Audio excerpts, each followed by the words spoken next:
Josué capítulo 5.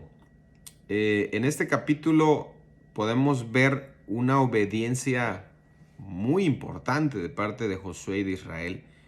Le llamaría yo una obediencia radical. Da el pase, la puerta para la conquista de Jericó y de la tierra prometida.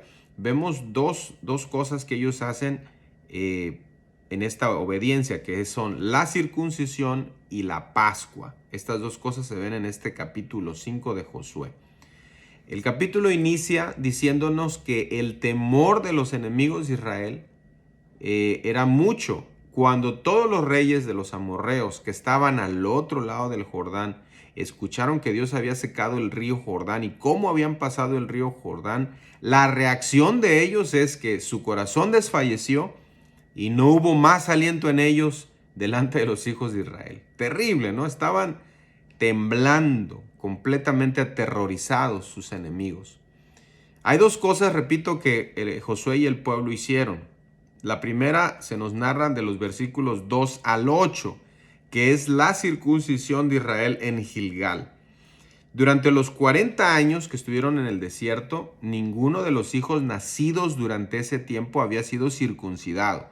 Al menos eso es lo que entendemos, porque son ellos los que Josué va a circuncidar. Dice, Josué los circuncidó. Claro, Josué era de la generación pasada. Aparentemente era uno de los pocos o los únicos o el único que había sido circuncidado.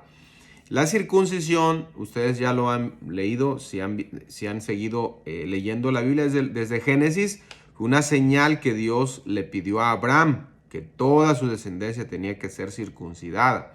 Y esta era una señal de fiel obediencia a Dios, de que Israel no era como los otros pueblos, que no iba a vivir como los otros pueblos, era quitarse y renunciar a la carne y al mundo. Esa era la señal de la circuncisión. Y todos lo habían hecho, excepto esta nueva generación que había nacido en el desierto. Ahora, esos versos nos dicen que se quedaron allí, en ese campamento, hasta que sanaron. Obviamente no iban a ir a pelear en esas condiciones, sino hasta que sanaron. De los versos 10 al 11, se nos habla de que celebraron la Pascua. ¿Sí? Y esta era una ordenanza de Dios también, que tenían que celebrar la Pascua cada año. Dice, y los hijos de Israel acamparon en Gilgal y celebraron la Pascua a los 14 días del mes. Así que ustedes ven esa obediencia de Josué y de Israel, circuncisión, Pascua, todo obedeciendo la palabra de Dios. Se nos da un detalle interesantísimo en el verso 12 y dice que el maná que cayó en el desierto y que durante 40 días les dio el sustento, allí terminó. Allí cuando celebraron la Pascua, al siguiente día de la Pascua comieron el fruto de la tierra, comieron espigas, comieron lo que había allí, espigas nuevas tostadas, los panes sin levadura, los comieron y allí se terminó el maná, ya porque ahí Dios ya les estaba ahora proveyendo a través de los frutos de la tierra de Canaán. Es decir, que Dios siempre provee, no de la misma manera, Él va cambiando, pero siempre provee. Y ya para cerrar el capítulo, de los versos 13 al 15, se nos habla de que Josué se reúne con el príncipe del ejército de Jehová. Qué interesante. Primero obedecen en la circuncisión, luego obedecen en la Pascua y se aparece el príncipe de los ejércitos de Jehová.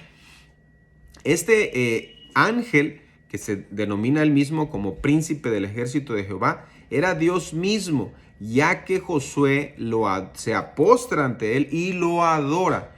Y ningún ángel antes ni nunca ha recibido adoración de ningún hombre. Así que podemos entender que es el mismo Dios. Ahora, ¿por qué vino Dios a Israel en este momento estratégico? Bueno, para presentarle el plan a Josué, para decirle, esta es la manera en que vas a capturar Jericó.